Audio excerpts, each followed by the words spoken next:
Hi, everybody. Welcome to another episode of Conversations with Roslyn. I am coming to you today because uh, we have a wonderful thing to talk about today that I don't know. I get a lot of feedback from this because people are, I don't know, I guess lost oftentimes. So, what do you do when my life was not designed? So, how do I know which way to go? Well, uh, that's a very good point, right? How do we know which way to go when our life wasn't designed? So, what do you mean by that? Like, what does that mean to you, right? What does it mean to you that my life wasn't designed? How do I know which way to go? So I'll tell you, for me today, what I'll do is I'll talk about it from the point of prosperity, fulfillment, uh, building generational wealth. So when your life isn't designed for you and you don't know which way you go, now you're in a direction, sure enough, right? But which way should you be going is being the question. Then, okay, there's several things to look at because remember, we talked about we can't do anything about what has happened, right? We have to kind of go from here. We have to deal with the aftermath of all that is, right? So if we look at the fact that, no, my life wasn't designed for me, and I'm in this place where, like, damn, right? It's what you feel. So I want to kind of look at a couple of things. So let's kind of let's tap into our awareness for a minute, right? All right. So let's look at what the ideal upbringing would be, because again, this is kind of where it starts. When your path is designed for you, or when you don't have a design, it kind of starts from, when you didn't even have any choice in which way your life was going. Okay, you're a child. So let's look at that versus, a life more guided, a life that maybe not ideal. I don't know. I guess I'll just say a life like mine, what mine was when I was coming up. How about that? Um, and so, uh, when you look at this, you say, on one hand, let's just do three little examples. So if you brought in an ideal upbringing, then it's like, okay, you may follow in the family's footsteps. On the other hand, if you're not, there may not be, prominent footsteps to follow in, right? Now remember, we're looking at this from a point of prosperity, fulfillment, generational wealth, and all that. We're not looking at it from, my mom was a nurse's assistant and I'm following those footsteps because no, we're talking about prosperity. We're not talking about we're not talking about all we can get. We're talking about fulfillment, right? So there's no prominent footsteps to follow in, as opposed to following in family footsteps, that they were something that's going to help build that generational worth. Second thing, what if the parents were invested in their child, right? They were able to, things that would come up, they would explore. If the child was like suddenly interested in singing, interested in drums, interested in basketball, interested in looking at the stars all the time, interested in the Constitution, like all of these things, they're pouring money into them, exposing them to these various things to expose these type of things. So let's say that they're not. All right, that's a little less guided. You're in a family, or maybe in an upbringing that's a little less guided. You may be dissuaded from some of those things because you may be trying to, sow the head back on from where your brother chopped it off, and you get in trouble. Well, you could have been training for or exploring your interest in being a world-renowned seamstress or being a surgeon. Who knows? But you could get dissuaded, because oftentimes what goes with some family dynamics is that could be like, you're being bad or you're just too active. Hell, oftentimes it's even brought in as ADHD, right? Like, what are you always doing stuff for? Why can't you just sit down and be still somewhere? Okay, let's look at the last one. Let's say that you're in a ideal guided upbringing where things are designed for you to move into adulthood. You got parents putting you in everything, right? You're in the play, you're in the band, you're in trumpets, you're in everything. You're on camping trips, you're on safaris, you're on everything, right? Like, they're always making you go do something whether you like it or not. Sometimes you discover things that you didn't even know you loved or liked, right? Let's look on the other hand, and like an upbringing like maybe mine, or one that's not so guided. And there's reasons and stuff why I joke about it, but it's systemic and it's generational, and that's what we're looking at breaking, right? Okay, so you got your friends in the neighborhood, you go to church, and so in church you probably get thrown into the choir, or there's church group stuff that you may do that kind of stuff, and hope you discover something there, right? Because the only other way that you're really going to get somewhere is if maybe mom or dad can afford it, and then you can go on that trip. You can go, and they're going to to look at the 16th chapter this year. Yeah, no, I can't afford that. That's maybe what you had to be a part of. So all of that's like a ideal upbringing versus maybe a not so guided one. Okay, so let's look at what's the effects. What happens then? Okay, we're moving on and we're moving into adulthood, because I know we don't have a lot of time here today, and I'm really just going to kind of tap into some things that is really a lifelong change from this point forward for you, right? But so you have to, I'm just talking about the beginning, right? So let's talk about the effects. What happened at this point because of those types of upbringing? What happened? So subconsciously or unconsciously, we kind of have a limit. We've got a limited mindset, right? We can, my father was a mechanic, I'm good, I'm a mechanic, this and that. I'm in this job, it's okay. You kind of, just kind of fall into things, and you just kind of exist, and you make the best out of it. You gotta say that it's okay, because that's how you cope and survive, right? Something else is yearning inside though, right? Something else is yearning inside. We'll talk about that. We'll get to it. So what's the missing element here? What's the missing element? Why is the effect of all this?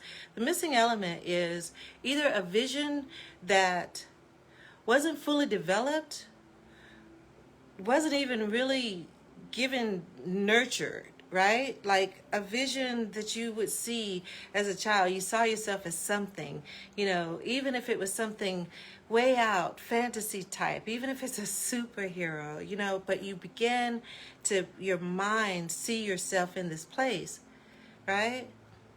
But it's not there because it wasn't nurtured, it wasn't explored, right? Because you're kind of busy just living life, right? So then, you kind of fall into your profession. You kind of maybe settle for the surface of your profession if it's someplace that you want it to be. Okay, so let's go here to what happens from there.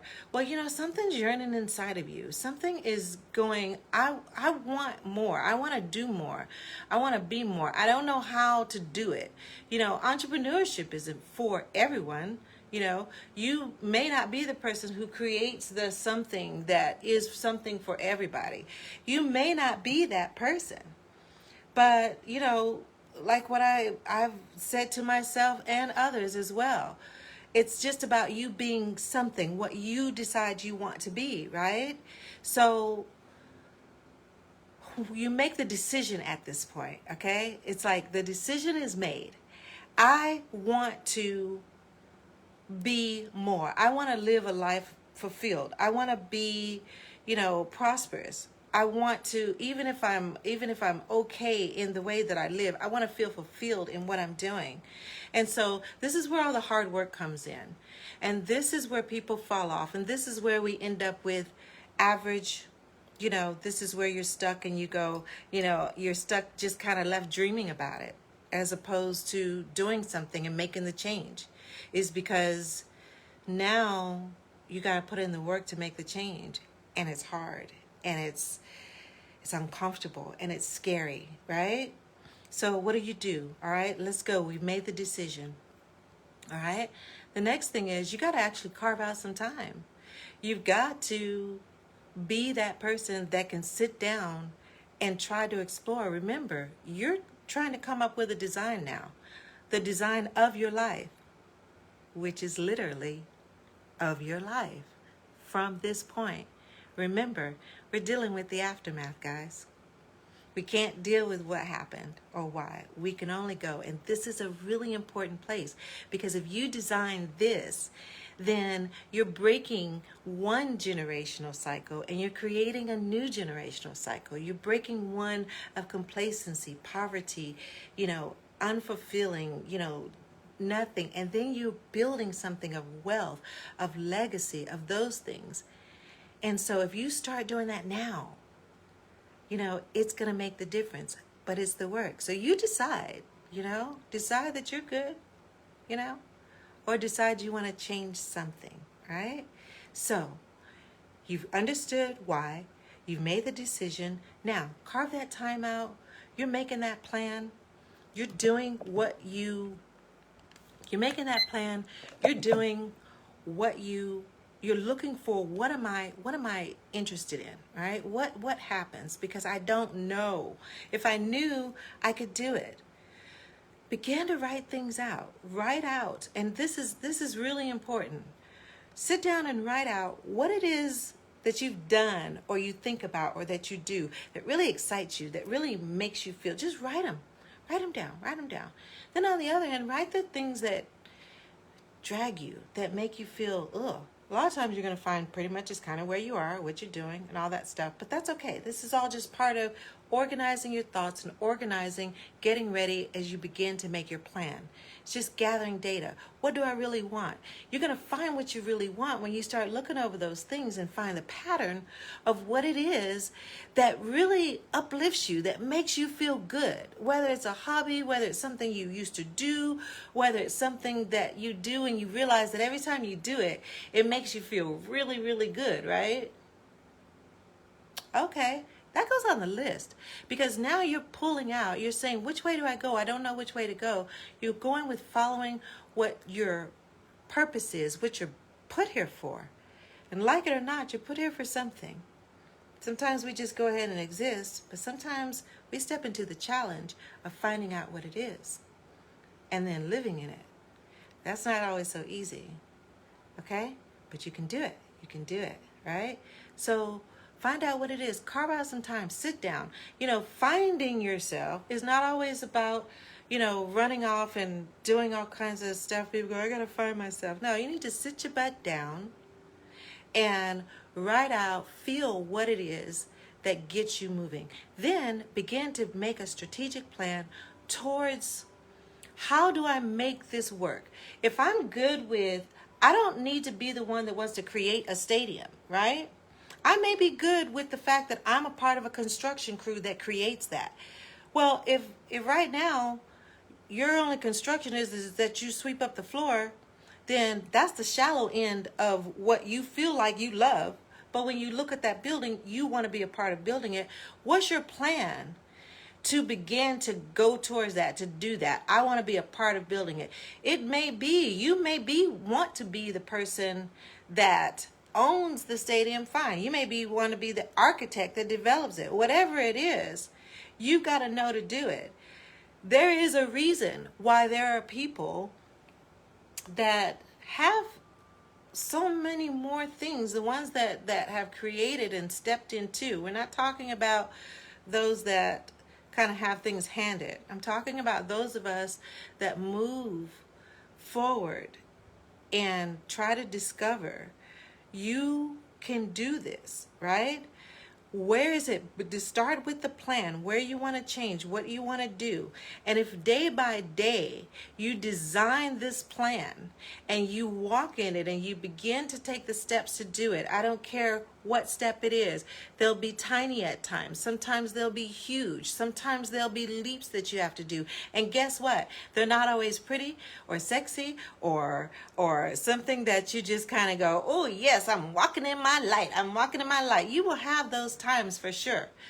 But getting to it and designing this plan on your life that wasn't nurtured or designed for you, it's gonna be to put it in. But I'm telling you, when you know it's right is when it feels good, no matter what, even on the bad days, even on the days where you get your butt kicked.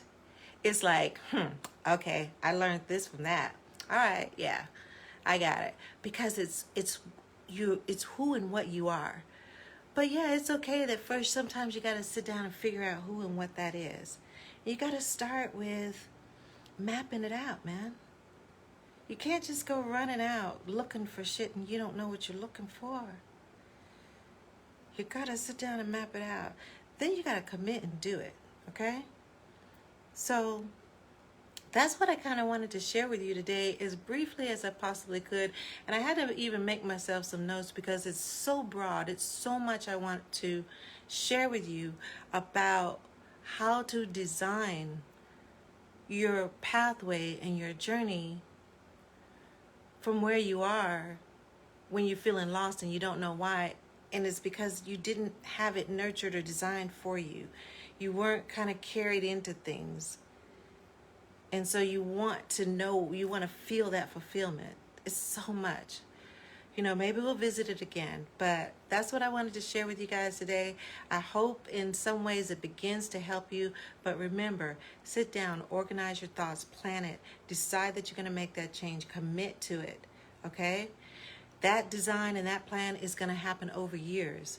It's going to be over the years. And at some point, you're going to be living in that design while you're still designing it, because then it's going to start affecting other people's lives, and you're going to see that design is going to grow and grow and grow, and it's going to be prosperity and fulfillment.